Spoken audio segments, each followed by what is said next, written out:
Дорогие друзья, рад приветствовать вас на традиционном республиканском конкурсе журналистского мастерства «Признание».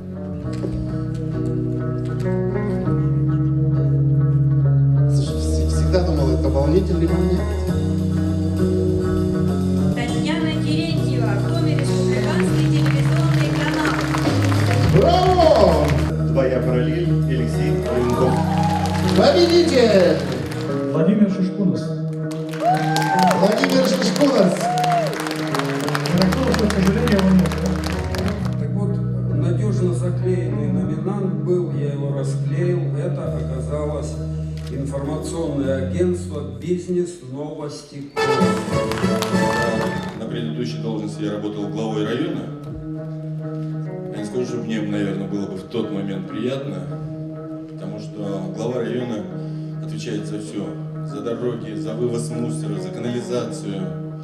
И порой бывает, рано утром едешь на работу, смотришь, мусор не вывезли. Начинаешь звонить, говорят, машина сломалась, автомобиль, через 2 часа уберем. Открываешь газету, уже написано в Выльграде грязь, в Выльграде не убрали.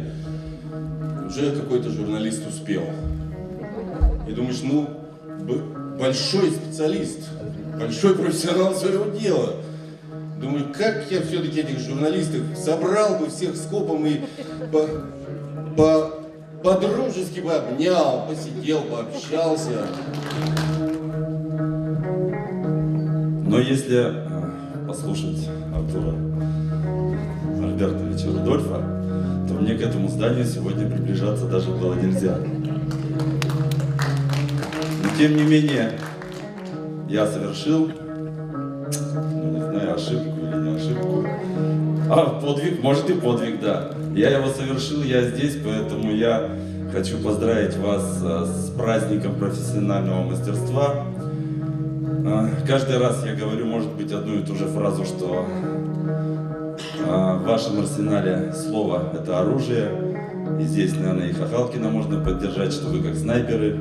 Будьте осторожны, потому что вот даже вчерашняя серия фильма «Оттепель», когда героиня говорит, ну что ж ты за человек-то такой, твое слово же убивает. Но вот будьте осторожны, будьте корректны, будьте справедливы в своих словах.